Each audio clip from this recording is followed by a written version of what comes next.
Okay, kumusta? Pag-usapan natin ngayon ang isang bagay na super fundamental, yung pundasyon mismo ng pagiging malaya natin. Yan ay ang ating mga civil rights. Tara, silipin natin yung mga proteksyon sa batas na ginawa para sa'yo. Simulan natin sa isang tanong ha. Isipin mo to sandali. Paano kaya kung hindi ka pwedeng magsalita? Yung tipong lahat ng opinyon mo kailangan mo na lang itago. Na yung simpleng pagsabi lang ng nasa isip mo, delikado pa. Ano kayang pakiramdam nun? O ito pa, paano naman kung dahil lang sa relihiyon mo o sa mga personal mong paniniwala, biglang iba na yung trato sa'yo, iba yung tingin sa'yo ng batas ng mga tao sa paligid mo. Diba, nakakabahala isipin? Well, yung mga tanong na yan mismo yung puso ng usapan natin tungkol sa kalayaan at dignidad. Kasi yung sagot dyan, nakadepende lahat yan sa mga proteksyon na meron tayo bilang mga mamamayan. So, ano nga ba to? Ayan na, pag-usapan na natin. Yung opisyal na tawag sa lahat ng yan, sa mga fundamental na kalayaan na to, ay karapatang sibil o civil rights. Okay, so ano ba talaga ang ibig sabihin ng karapatang sibil? Simple lang. Ito yung mga karapatan na parang pader na nagproprotekta sa kalayaan mo bilang isang tao. Proteksyon to laban sa pang-aabuso, hindi lang galing sa gobyerno ha, kundi pati na rin sa kapwa mong mamamayan. At alam mo, hindi to abstract concept araw-araw natin tong ginagamit. Halimbawa, yung karapatan mong mag-post ng opinion mo online, yan yun.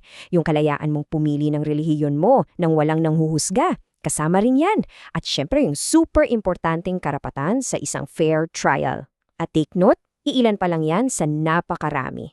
So saan ba nakasulat tong mga to? Saan natin to mahahanap sa batas? Well, dito na papasok yung tinatawag nating Bill of Rights. Ito yung mismong section sa Constitution natin na tagapagtanggol ng lahat ng kalayaan na yan. Gusto kong isipin mo to na parang ganito. Yung 1987 Constitution natin, meron siyang parang isang built-in na makapangyarihang kalasag. At yung kalasag na yan, hindi yan para sa iba. Para sa iyo yan, para sa bawat isa sa atin. So ano ba yung trabaho ng Bill of Rights na to? Tatlong bagay, basically.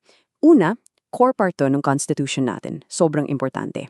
Pangalawa, ito yung nagsisigurado na, hey, dapat pantay-pantay tayong lahat sa harap ng batas. At pangatlo, ito yung direktang nagbabantay sa personal mong kalayaan at sa dignidad mo bilang tao. At gaano kalawak yung sakop nito, kamo? Eto, pakinggan mo. Yung Bill of Rights, meron niyang 22 section. Tama narinig mo, 22! Bawat isang section na yan, may nilalatag na specific na karapatan at kalayaan para sa ating lahat. Ang dami, di ba? At yung buong Bill of Rights na yan, nakatayo yan sa isang napakatibay na pundasyon. Sabi nga mismo sa Official Gazette noong 1987, ginagabayan daw ito ng prinsipyo ng katarungan at pagkakapantay-pantay sa ilalim ng batas. Yan yung pinakaugat, yung core idea ng lahat ng ito. Okay, so alam na natin kung ano siya at kung saan siya nakasulat. Pero eto na yung pinaka-importanting tanong, di ba? Bakit ba ito mahalaga? Sa'yo, sa akin, sa pang-araw-araw na buhay natin? Para mas maintindihan natin, tingnan natin yung dalawang picture. Sa isang lipunan na may Bill of Rights, ano yung meron tayo? Katarungan, kalayaan, dignidad. Pero sa kabilang banda, isipin mo yung isang mundo na walang ganito. Ano ang nangingibabaw? Pang-abuso sa kapangyarihan, inequality, at takot. So yung Bill of Rights, yan yung parang pader sa gitna ng dalawang magkaibang mundo na yan. Kaya ito yung gusto kong tandaan mo. Yung Bill of Rights, yan yung legal mong panangga. Yan yung armas mo laban sa kahit sinong aabuso sa kapangyarihan nila. Kahit sino pa yan, kahit anong posisyon pa nila. At kapag protektado ang bawat isa sa atin, ano ang resulta? Simple lang, nagkakaroon tayo ng isang lipunang mas fair at mas maayos para sa lahat.